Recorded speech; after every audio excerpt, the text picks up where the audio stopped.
धूमिल शब्द का अर्थ होता है धुंधला पड़ना या धीरे धीरे हल्का हल्का मिटना।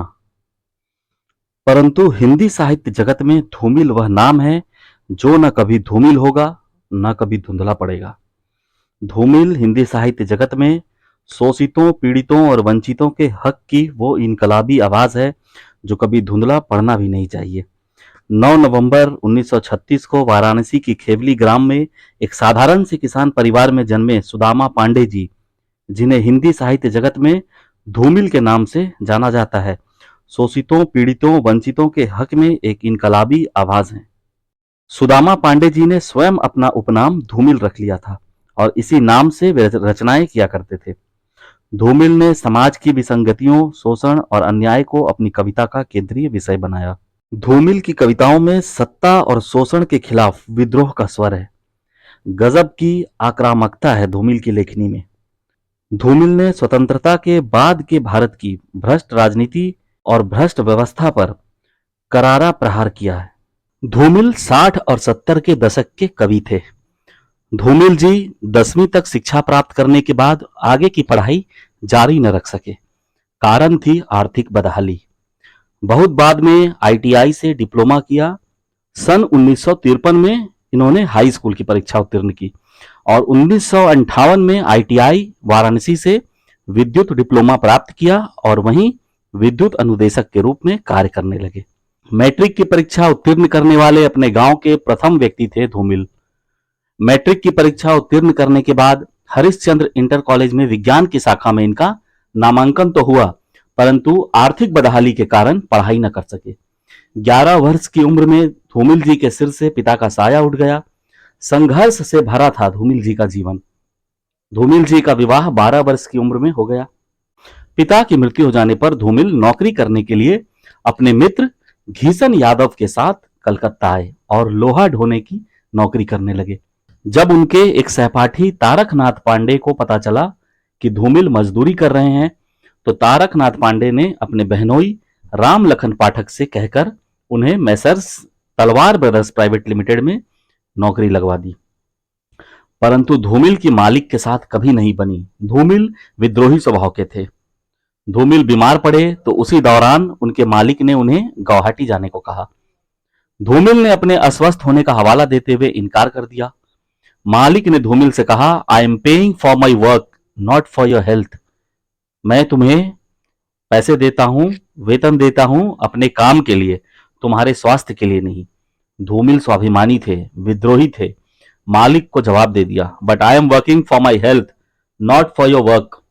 लेकिन मैं अपने स्वास्थ्य के लिए काम करता हूं, आपका काम हो जाए इसलिए नहीं।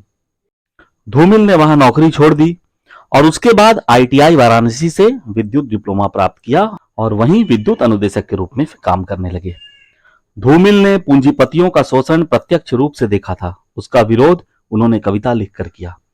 हम कह सकते हैं कि धूमिल जी का जीवन जिन कठिन परिस्थितियों और संघर्षों से भरा था, उन्हीं कठिन परिस्थितियों ने, उन्हीं संघर्षों ने उनकी कविताओं को अधिक तीखा और यथार्थपरक बनाया। धूमिल ने अपनी कविताओं में जनवादी दृष्टिकोण अपनाया। धूमिल जी उन कवियों में से एक है जो आजादी के बाद राजनीतिक और सामाजिक धरातल पर हो रही घटनाओं से बेहद निराश थे। आजादी के नाम पर, लोकतंत्र के नाम पर, समाजवाद के नाम पर और तमाम मूल्यों के नाम पर आम आदमी जो ठगा जाता रहा है, आम आदमी जो विवश होता है, आम आदमी जो लाचार होता है, उन सब बेबस लाचार लोगों की आवाज बनते हैं धूमिल।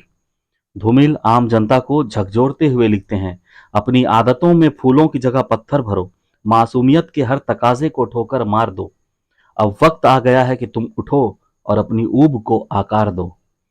आम आदमी जो देशभक्ति के नाम पर भी मूर्ख बनता है, उनके लिए भी धूमिल कहते हैं, यहां सिर्फ वह आदमी देश के करीब है जो या तो मूर्ख है या फिर गरीब है।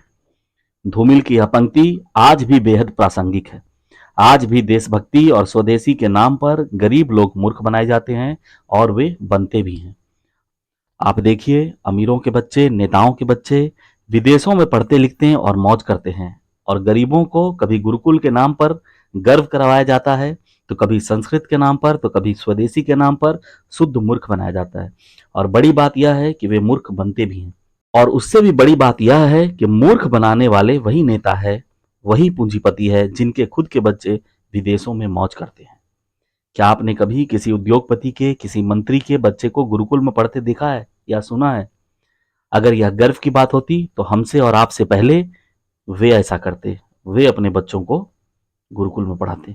इस बात पर उनको विचार करना होगा जो मूर्ख बनते हैं। इसलिए धूमिल कहते हैं, यहाँ सिर्फ वह आदमी देश के करीब है जो या तो मूर्ख है या फिर गरीब है। धूमिल को संसद से कोई उम्मीद नहीं है। वे आम लोगों को सड़कों पर उतरने का आह्वान करते हैं। वे कहते हैं, अगर चाहते हो कि हवा का रुख बदले तो एक काम करो, संसद जाम करने से बेहतर है सड़क जाम करो। मतलब कि संसद पहुंचकर सांसद बनकर कोई भी देश का भला नहीं करेगा, ऐसा धूमिल जी मानते हैं। बल्कि जो सांसद बन गए हैं उन्हीं से हमें काम करवाना होगा। कैसे? सड़क पर संगठित होकर, अपनी आवाज को बुलंद करके। यही बात धूमिल कहते हैं, अगर चाहते हो कि हवा का रुख बदले तो एक काम करो, संसद जाम करने से बेहतर है सड़क जाम करो। धूमिल मानते हैं कि आम लोगों को अपने अधिकारों को पाने के लिए स्वयं सड़क पर उतरना होगा। हम हर बार नए लोगों को सांसद बनाकर भेज देंगे तो क्या ही होगा? ये वही करेंगे जो पिछले वालों ने किया। इसीलिए बेहतर है कि हम सड़कों पर उतरकर अपनी आवाज उठाएं और अपने अधिकारों को बचाएं। छद्म लोकतंत्र, छद्म प्रजातंत्र पर भी धूमिल प्रहार करते हैं। वे लिखते हैं, ना कोई प्रजा है ना कोई तंत्र है, यह आदमी के खिलाफ आदमी का खुला षड्यंत्र है। धूमिल का व्यंग्य बहुत तीखा है। वे अमीर गरीब के बीच के अंतर को रेखांकित करते हुए कहते हैं, जिसके पास थाली है हर भूखा आदमी उसके लिए सबसे भद्दी गाली है। धूमिल की रचना कितना तीखा प्रहार करती है, कितना यथार्थ बयां करती है, आप इस बात से अंदाजा लगा सकते हैं कि सन 2006 में भारतीय जनता पार्टी, जी हां भाजपा ने, जो स्वघोषित राष्ट्रवादी पार्टी है, उसने संसद में धूमिल जी की कविता मोचीराम को पाठ्यक्रम में शामिल करने पर आपत्ति जताई थी। उस कविता को एक दूसरी कविता घर में वापसी से बदला गया। इतनी आक्रामकता और इतना यथार्थ है धूमिल की रचनाओं में, धूमिल की लेखनी में। यूं ही नहीं, धूमिल को हिंदी कविता के गुस्सैल युवक, एंग्री यंग मैन के नाम से जाना जाता है। केवल देशभक्ति ही नहीं, धूमिल ने भाषा के नाम पर आम जनता को मूर्ख बनाने वाले राजनेताओं का भी पोल खोला है। धूमिल की मातृभाषा हिंदी थी, परंतु हिंदी को राष्ट्रभाषा बनाने के प्रस्ताव पर तमिल भाषियों का जब विरोध होता है तो इस फरेब की राजनीति की धज्जियां उड़ाते हुए धूमिल लिखते हैं, चंद चालाक लोगों ने जिनकी निर्भक्षी जीभ ने पसीने का स्वाद चख लिया है, बहस के लिए भूख की जगह भाषा को रख लिया है। धूमिल का सीधा सीधा प्रहार है भाषा को राजनीतिक मुद्दा बनाकर भूख और लाचारी पर बहस से बचने वाले नेताओं पर। चंद चालाक लोगों ने जिनकी नरभक्षी जीभ ने पसीने का स्वाद चख लिया है, बहस के लिए भूख की जगह भाषा को रख लिया है। उन्हें मालूम है कि भूख से भागा हुआ आदमी भाषा की ओर जाएगा। उन्होंने समझ लिया है कि एक भुक्कड़ जब गुस्सा करेगा अपनी ही अंगुलियां चबाएगा। बेवकूफ और भोली भाली जनता कैसे उन नेताओं के झांसे में आ जाती है, यह भी धूमिल बता रहे हैं। देश से प्रेम करना और बात है और देशभक्ति के नाम पर मूर्ख बनना, दूसरों के इशारे पर, खासकर नफरत बेचने वाले नेताओं के इशारे पर नाचना दूसरी बात है। धूमिल समाज के कड़वे सच को उजागर करते हुए लिखते हैं, आसमान के नीचे लगता है कि हर चीज झूठ है, आदमी, देश, आजादी और प्यार, सिर्फ नफरत सही है। धूमिल ने इस देश के कुछ कड़वे सच्चाई को उस जमाने में समझ लिया था जिसे आज भी कई पढ़े लिखे लोग भी नहीं समझ पा रहे हैं। तो बच्चों, आइए हिंदी कविता के इस गुस्सैल युवक, एंग्री यंग मैन की आपके पाठ्यक्रम में, आपके पाठ्य पुस्तक में दिए गए कविताओं को पढ़ते हैं। आपके पाठ्य पुस्तक में इनकी 2 कविताओं को शामिल किया गया है। पहली कविता है रोटी और संसद और दूसरी कविता का शीर्षक है धूमिल की अंतिम कविता। ये दोनों ही कविताएं उनके काव्य संग्रह कल सुनना मुझे से लिया गया है। काव्य संग्रह का नाम है कल सुनना मुझे। इसी काव्य संग्रह से ली गई है उनकी ये दोनों कविताएं। धूमिल जी की 3 काव्य संग्रह है। संसद से सड़क तक, जो सन 1972 में प्रकाशित हुई, कल सुनना मुझे, और तीसरा सुदामा पांडेय का प्रजातंत्र।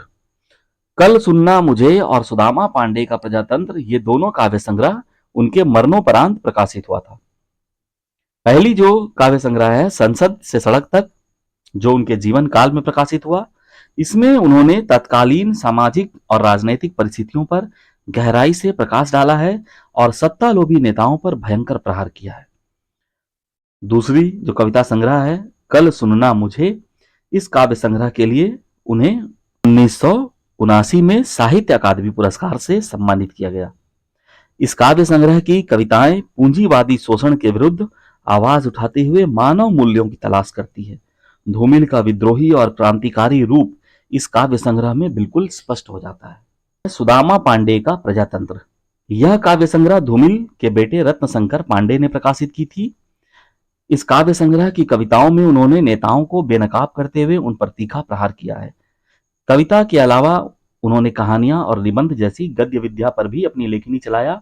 गीत, कहानी, लेख, निबंध इत्यादि लिखने के अलावा उन्होंने अनुवाद करने का भी काम किया। धूमिल जी का निधन अल्पायु में ही 10 फरवरी 1975 ईस्वी में ब्रेन ट्यूमर के कारण हुआ। इस वीडियो में हम लोगों ने धूमिल जी के बारे में बात की, धूमिल जी के जीवन परिचय से अवगत हुआ। अब अगले वीडियो में हम लोग इनकी पहली कविता, जो आपके पाठ्यपुस्तक में 2 कविताएं दी गई है, उनमें से पहली कविता रोटी और संसद को पढ़ेंगे। इस वीडियो में अगर कोई बात आपको न समझ में आई हो तो आप कमेंट करके अवश्य बता सकते हैं। नोट्स पाने के लिए आप हमारे टेलीग्राम चैनल को सब्सक्राइब करें, उसका लिंक मैंने डिस्क्रिप्शन में दे दिया है। अगले वीडियो में हम लोग कविता को पढ़ेंगे। धन्यवाद।